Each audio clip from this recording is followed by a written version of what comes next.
Assalamualaikum warahmatullahi wabarakatuh. Perkenalkan, nama saya Nisa Syamsaiziar Fatona dengan NIM O1A1200068 dari kelas B. Saya akan mempresentasikan hasil kerja saya UTS Biokimia Farmasi. Yang pertama adalah istilah-istilah. Glikolisis. Glikolisis berasal dari kata glukosa dan lisis atau pemecahan. Adalah serangkaian reaksi biokimia di mana glukosa dioksidasi menjadi molekul asam pirufat.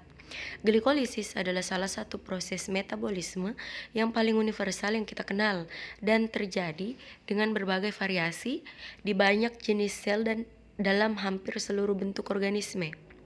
Yang kedua, glikogenolisis.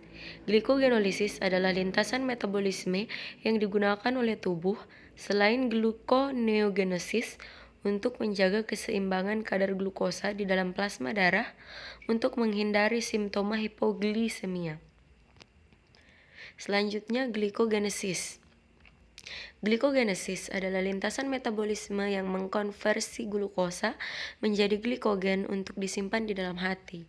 Lintasan ini diaktifasi di dalam hati oleh hormon insulin sebagai respon terhadap rasio gula darah yang meningkat, misalnya karena kandungan karbohidrat setelah makan atau teraktivasi pada akhir siklus Cori. Selanjutnya, metabolisme. Metabolisme adalah proses kecepatan tubuh dalam mencerna, menyerap, dan mengasimilasi makanan untuk diubah menjadi energi, bertujuan untuk mempertahankan kehidupan yang terjadi dalam suatu organisme. Selanjutnya, katabolisme, yaitu reaksi untuk menghasilkan energi dengan cara mengurai senyawa organik, seperti pemecahan glukosa menjadi pirufat oleh proses respirasi seluler. Selanjutnya, anabolisme, yaitu reaksi yang memerlukan energi untuk menyusun atau mensintesis senyawa organik seperti protein, karbohidrat, lipid, dan asam nukleat dari molekul-molekul tertentu. Selanjutnya, buktikan atau tunjukkan bahwa proses metabolisme glukosa secara aerob menghasilkan energi lebih besar dibandingkan aerob. Respirasi aerob, yaitu glikolisis. Pertama terjadi di sitosol. Kedua, hasil penguraian molekul glukosa pada glikolisis berupa 2 molekul ATP, 2 molekul asam pirufat, dan 2 molekul NADH. Untuk lebih lengkapnya, silahkan diperhatikan pada gambar yang di samping. Yang ketiga, ATP atau adenosin trifosfat merupakan sumber energi yang nantinya digunakan untuk transport aktif menuju mitokondria. Untuk 2 molekul NADH yang dihasilkan akan ditransfer ke tahap transport elektron. Selanjutnya, dekarboksilasi oksidatif. Tahap kedua setelah glikolisis adalah dekarboksilasi oksidatif. Tahap ini berlangsung di dalam mitokondria. Reaksi pertama diawali dengan perubahan asam pirufat menjadi asetil koenzim A. Perubahan tersebut menghasilkan molekul CO2 dan NADH. Artinya, satu molekul asam pirufat akan menghasilkan satu molekul asetil-CoA, CO2, dan NADH. Selanjutnya, siklus Krebs. Pada tahap ini akan dihasilkan 2 molekul ATP, 6 molekul NADH, 2 molekul FADH2, dan 4 molekul CO2. Untuk prosesnya ada pada gambar di sampingnya. Yang ketiga, transport elektron. Transport elektron berlangsung di dalam krista, yaitu membran dalam mitokondria. Reaksi yang berlangsung di dalam transport elektron adalah reaksi reduksi dan oksidasi antara senyawa NADH dan FADH2. Kedua senyawa tersebut dihasilkan dari tahapan sebelumnya. Transport elektron yang melibatkan oksidasi NADH akan menghasilkan 3 ATP dan 1 H2O. Demikian halnya dengan oksidasi FADH2. Pada oksidasi FADH2, jumlah ATP yang dihasilkan lebih sedikit, yaitu 2 ATP. Hal itu disebabkan oleh kecilnya energi yang dihasilkan dari oksidasi FADH2. Nah, pada siklus glikolisis menghasilkan 2 ATP, 2 NADH, 2 asam pirufat. Pada dekarboksilasi oksidasi, 2 asetil-CoA, 2 NADH, dan 2 CO2. Dan pada siklus Krebs, 6 NADH, 2 ATP, 2 FADH, dan 4 CO2. Selanjutnya, respirasi anaerob. Respirasi anaerob adalah respirasi yang tidak memerlukan oksigen pada prosesnya. Tempat terjadinya respirasi anaerob berada pada sitoplasma. Pada prosesnya, respirasi anaerob terdiri atas 2 tahap, yaitu glikolisis dan fermentasi. Fermentasi alkohol hasilnya 2 molekul alkohol, 2 molekul ATP, dan 2 molekul karbon dioksida. Dan fermentasi asam laktat hasilnya 2 molekul asam laktat dan 2 molekul ATP. Selanjutnya, hubungan metabolisme karbohidrat dengan metabolisme lipid. Pada berbagai kondisi, hormon insulin dan glukagon secara normal merupakan hormon pengatur yang paling dominan untuk mengubah jalur metabolik dari anabolisme neto menjadi katabolisme neto bolak-balik dan penghematan glukosa, yang masing-masing bergantung pada apakah tubuh berada dalam keadaan kenyang atau puasa.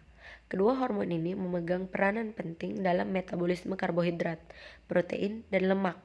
Bahkan keseimbangan kadar gula darah sangat dipengaruhi oleh kedua hormon ini. Prosesnya ada pada gambar di samping.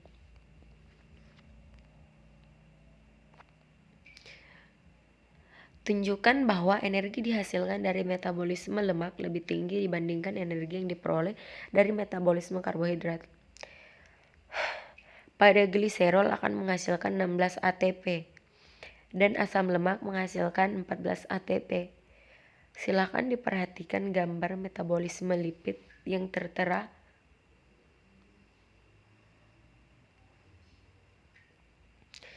Respirasi aerob menghasilkan 38 ATP dan respirasi anaerob menghasilkan 2 ATP. Silakan perhatikan gambar yang tertera. Penyakit Gaucher. Penyakit Gaucher adalah penyakit langka yang terjadi karena penumpukan zat berlemak. Penumpukan lemak ini membuat organ menjadi membesar dan mempengaruhi fungsi organ. Gaya hidup dan pola makan yang tidak sehat bisa menyebabkan tumpukan lemak. Selain pada hati dan limfa, zat lemak yang menyebabkan penyakit Gaucher juga bisa menumpuk pada jaringan tulang. Ini menyebabkan tulang menjadi lemah dan meningkatkan risiko keretakan. Apabila sumsum tulang terpengaruh, kemampuan darah untuk membeku pun ikut terganggu. Penyakit Gaucher dikategorikan menjadi 3 jenis, yaitu tipe paling umum, menyebabkan hati dan limfa membesar, nyeri tulang, dan patah. Jenis ini terkadang menyebabkan gangguan pada paru-paru dan ginjal, namun tidak akan mempengaruhi otak dan bisa terjadi pada usia berapa saja. Tipe 2 menyebabkan kerusakan otak serius, terjadi pada bayi. Anak yang mengalami kondisi ini biasanya meninggal sebelum berusia 2 tahun. Tipe 3 kemungkinan terjadi pembengkakan hati dan limfa, serta otak terpengaruh secara bertahap. Kondisi ini dimulai sejak masa kecil atau remaja. Cara menyembuhkannya ada 4, yaitu terapi penggantian enzim yang bertujuan mengembalikan keseimbangan kadar enzim yang kurang dalam tubuh penderita. Dengan ini, anemia dan pembengkakan limpa atau hati diharap bisa berkurang. Terapi ini umumnya dilakukan melalui infus setiap 2 minggu sekali. Untuk pasien penyakit Gaucher tipe 1 dan 3, contoh enzim yang biasanya diberikan meliputi imiglucerase, taliglucerase alfa, serta folaglucerase alfa. Yang kedua, substrate reduction therapy atau SRT. SRT merupakan terapi penanganan Gaucher disease terbaru dengan obat bernama eliglustat dan miglustat. Pasien akan diminta untuk meminum obat ini untuk menurunkan kadar glucocerebrosid dalam tubuhnya.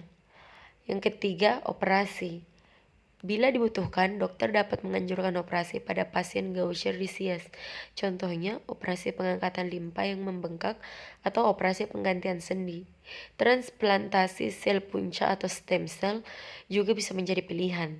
Namun, prosedur ini jarang dilakukan karena risiko komplikasinya yang cukup tinggi. Dan yang terakhir, penanganan lainnya. Dokter juga bisa merekomendasikan beragam metode pengobatan berupa transfusi darah untuk mengatasi anemia, serta pemberian obat-obatan guna memperkuat tulang, mencegah penumpukan lemak, dan mengurangi nyeri. Sekian yang bisa saya sampaikan, lebih dan kurangnya mohon dimaafkan. Wabillahi taufik wal hidayah. Wassalamualaikum warahmatullahi wabarakatuh. Terima kasih.